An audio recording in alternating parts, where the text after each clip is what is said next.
በስም አብን ወልድን መንፈስ ቅዱስን ሓደ አምላኽ አሜን። ፍቁራን አሕዋቴን አሓተይን ሎምውን መቐፀልታ ናይቲ መዓልታዊ ንገብሮ ዘለና ንባብ መዝገበ ሃይማኖት ካብ ቁፅሪ 547 ክሳብ 553 ከነንብብ ኢና።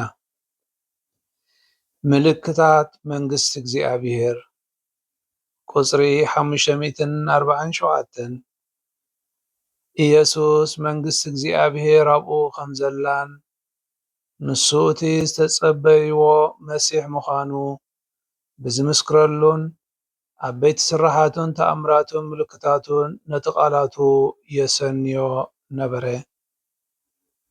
ቁፅሪ 548 ኢየሱስ ዝፈፀሞ ምልክታት ኣቦኡ ከም ዝለኣኾ ዝምስክረሉ እዩ። ኣብኡ ንኸኣምኑ ንሰባት ዝዕድም እውን እዩ። ነቶም ብእምነት ናብኡ ዝመፁ ነቲ ዝልምንዎ ይፅግቦም። ምእንቲ ዝስራሕ ኣቦኡ ኣብ ዝፍፅሞ ኢየሱስ ዝህሉ እምነት ንክድልድል ተኣምራት ይሕግዝ። ንሱ ወዲ እግዚአብሔር ምዃኑ ይምስክር። ግና ከዓ እዚ ተኣምራት እዚ ምክንያት ዕንቅፋት ክኸውን ይኽእል እዩ። ንናይ ሰባት ውጥምና ወይ ከዓ ባህጊ ጥንቆሎኦምን ንምዕጋብ ዝለዓለ ኣይኮነን። ምስቲ ኩሉ ግልፂ ዝኾነ ተኣምራቱ ገለ ሰባት ንኢየሱስ ክነፅግቦ ተረኺቦም ብስልጣን ኣጋንንቲ እዩ ዝሰርሕ ብምባል እውን ከሰስዎ። ቁፅሪ 549 ከም ጥሜት፣ ስእነት፣ ፍትሒ፣ ሕማም፣ ሞት ካብ ዝበለ ምድራዊ ጉድኣት ንገለ ውልቀ ሰባት ሓራ ብምውፃእ ኢየሱስ መሲሓዊ ምልክታት ፈፂሙ። ብዝኾነ ግን ኣብዚ ምድሪ እዚ ንዘሎ ጉድለትን ክፍኣትን ዘበለ ኩሉ ብኣብኡ ንምድምሳስ ኣይመፀን። የግዳ ንሰባት ከም መጠን ደቂ እግዚአብሔር ዘለዎም ፀዋዕታ ካብ ዘሰናኽሎም ንኩሉ ዓይነት ሰብኣዊ ባርነት ካብ ዘበግስ ካብቲ ዝኸፍአ ባርነት ሓጢአት ሓራ ከውፅእ እዩ መፂኡ። ቁፅሪ 550 ምጽኣት መንግስቲ ኣምላኽ ማለት ሰይጣን ተሳዒሩ ማለት እዩ።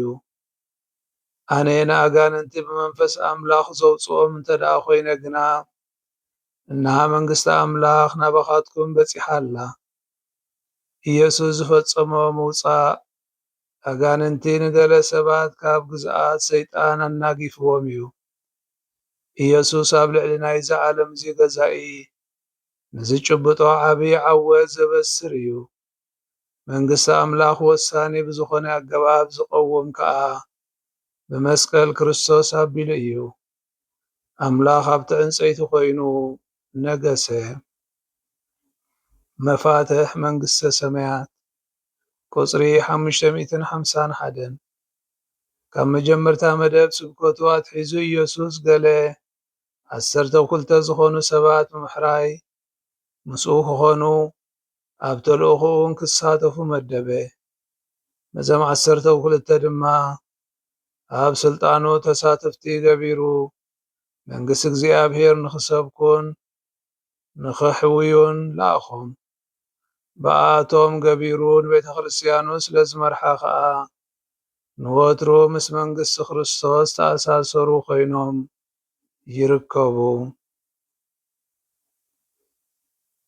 ሉቃስ ወንጌላዊ ነዚ ከዘንቱ ከሎ ኣብ ምዕራፍ 22 ከምቲ ኣቦይ መንግስቲ መዲቡለይ ዘሎ ንኣኻትኩም እውን ኣነ ኣብ መንግስተይ ኣብ መኣዲ ተቐሚጥኩም ምሳይ ክትበልዑን ክትሰትዩን ኣብ ዙፋናት ተቐሚጥኩም እውን ነቶም 12 ዓሌት እስራኤል ክትፈርዱ መዲበኩም ኣለኹ ይብል። ቁፅሪ 552 ኣብ ማሕበርቶም 12 ድማ ስምዖን ጴጥሮስ ቀዳማይ ቦታ ይሕዝ። ኢየሱስ ፍሉይ ዝኾነ ተልእኾ ሂብዎ እዩ። ካብ እግዚኣብሔር ኣቦ ብዝረኸቦ ግልፀት ድማ ንስኻ እቲ ክርስቶስ ወዲ እቲ ህያው ኣምላኽ ኢኻ ክብል ጴጥሮስ እምነቱ ገለፀ። ሽዑ ጎይታና ንስኻ ጴጥሮስ ከውሒ ኢኻ፣ ኣብ ልዕሊ እዚ ከውሒ እዚ ድማ ንቤተ ክርስቲያነይ ክሃንፃ እየ፣ ደጌታት ሲኦል ኣይክሕይልዋን እዮም። እቲ ህያው እምኒ ዝኾነ ክርስቶስ እምበኣር ነታ ኣብ ልዕሊ መሰረት ጴጥሮስ ዝተሃንፀት ቤተ ክርስቲያኑ ኣብ ልዕሊ ሓይልታት ሞት ከም ትዕወት ውሕስነት ይህባ። ጴጥሮስ ድማ ብሳላቲ ዝገለጾ እምነት ናይ ቤተ ክርስቲያን ዘይንቕነቕ ጽኑዕ ከውሒ ኮይኑ ክነብር እዩ። ተልእኾኡ ከዓ ነዛ እምነት እዚኣ ካብ ዘይኮነ ይኹን ክሕደትን ስሕተትን ምሕላውን ንኣሕዋቱን ኣብኣ ከም ዝጸንዑ ምግባርን እዩ። ቁጽሪ 553 ኢየሱስ ንጴጥሮስ ፍሉይ ዝኾነ ስልጣን ኣወፊዎ፣ መፋትሒ መርሖታት መንግሥተ ሰማያት ድማ ክህበካ እየ። ኣብ ምድሪ ዝኣሰርካዮ ኣብ ሰማይ እሱር ክኸውን እዩ፣ ኣብ ምድሪ ዝፈታሕካዮ ኣብ ሰማይ ፍቱሕ ክኸውን እዩ። እዚ ስልጣን ወይ ክእለት መፋትሒ ቤት እግዚኣብሔር ንዝኾነት ቤተ ክርስቲያን ናይ ምምሕዳር ስልጣን የመልክት። ኢየሱስ እቲ ህያው ጋሳ ነዚ ተልእኾ እዚ ብድሕሪ ትንሣኤኡ ኣርጊኡሉ እዩ። ኣባጊዐይ ኣብ ሓሉ ናይ ምእሳርን ምፍታሕን ክእለት ምስቲ ኃጢአት ናይ ምሕዳግ ምስስራይ ስልጣን ትምህርቲ እምነት ዝርኢ ውሳኔ ምስ ምሃብ ኣብ ቤተ ክርስቲያን እውን ንስነ ስርዓት ዝርኢ መምርሒ ምስ ምሃብ ዝኸይድ እዩ። ብናይ ሃዋርያት ኣገልገልቲ ተልእኾ ኣውራ ድማ ብፍላይ መንገዲ መፋትሒ መንግሥተ ሰማያት ብዘወፈዮ ጴጥሮስ ኣቢሉ ኢየሱስ ነዚ ዝተጠቕሰ ስልጣን ቤተ ክርስቲያን ድሕሪ ሕድሪ ሂብዋ። ፍቁራን ኣሕዋተይን ኣሓተይን እዚ ሎሚ ዘንበብናዮ ክፍሊ መዝገበ ሃይማኖት ምልክታት መንግስቲ ኣምላኽ ከምኡ እውን ጎይታና መድሓኒና ኢየሱስ ክርስቶስ ንጴጥሮስ ዝሃቦ ስልጣን ኣብ ልዕሊ ሓዋርያት ከም ዝሾሞን ስልጣን ኃጢአት ምሕዳግን ምእሳርን ከም ዝሃቦ ዝገልጽ እዩ። እምበኣር ተኣምራት ከም ምልክት መንግስቲ ኣምላኽ ብሓቂ ነቲ ክኾኖ ዘለዎ ዝገልጸሉ ምልክት እዩ ዝነበረ ጎይታና ኢየሱስ ክርስቶስ። ንሱ ዝገበሮ ተኣምራት መንግስቲ ኣምላኽ ብሓቂ ኣብኡ ከም ዝመጸት ዘርኢ ምልክት እዩ። ስለዚ ክርስቶስ ዝገብሮ ዝነበረ ተኣምራት እቲ ካብ ኣቦ ዝመጸ ምስ ኣቦ ከዓ ማዕረ ዝኾነ እቲ ኣቦ ክገብሮ ዝኽእል ክገብር ከም ዝኽእል ብተኣምራቱ የርእየና። እምበኣር እቶም ተኣምራት ዝገብሮም ዝነበረ ካብ ኣቦ ከም ዝተላእኸን ንሱ እቲ መሲሕ እቲ ህያው ምዃኑን ክነረጋግጽ ንኽእል። ናይቲ ተኣምራት ዕላማ ንሓደ ነገራት ጥራሕ ኣጥፊእኻ ሓንሳብ ወይ ዝተወሰነ ነገር ጥራሕ ኣሊኻ ምኻድ ዘይኮነ እቲ ንወዲ ሰብ ኣሸጋሪ ኮይኑ ልዕሊ ዓቕሙ ዝነበረ ናይ ኃጢአት ኩነት ንዕኡ ኸርሕቐልና እዩ ዝተረኸበ። ንውልቃዊ ረብሓ ወይ ንምትላል ወይ ንዝተወሰነ ደረጃ ንምሓዝ ጥራይ ዘይኮነ እንታይ ደኣ እቲ ዘለኣለማዊ ህይወት ንምርካብ ዝሕግዘና ስንቂ ንምሃብ እዩ ዝነበረ። እዚ ከዓ ካብ ኃጢአት ሓራ ዘውፃና እዩ። ኢየሱስ ንሰባት ካብ ሕማም፣ ካብ ጥሜት፣ ካብ ሞት ብምድሓን ስጋዊ ረድኤት ዝገብረሎም እውን ኣብ ቅዱስ መጽሓፍ ብዙሓት ንረክብ ኢና። እንተኾነ ግን ቀንዲ ዕላማ ምምፂኡ እቲ ዘሎ ንሰባት ካብቲ ዝኸፍአ ባርነት ዝኾነ ኃጢአት ሓራ ንኸውፃና እዩ። ኢየሱስ ኣጋንንቲ ብምውፃእ ስልጣን ሰይጣን ከም ዝሰዓረ መንግስቲ ኣምላኽ ከዓ ከም ዝተኸለን ክርዳእ ንኽእል ብኡ ከዓ ርኢ እዩ። ምክንያቱ ኣብ ልዕሊ ኩሎም ኣጋንንትን ጸላእትን ሓይሊ ዘለዎ ስልጣን ዘለዎ ኣምላኽ ምዃኑ ርኢ። ስለዚ እቲ ናይ መወዳእታ ዓወት እንብሎ ብመስቀሉ ኣቢሉ ንደቂ ሰባት ዝሃቦም ድሕነት ንሱ እዩ። ስለዚ ዓወት ክርስቶስ ከይተንስአ እንተዝውዳእ ነይሩ ዓወት ኣብ ልዕሊ ሞት ኣይምተጎናጸፈን።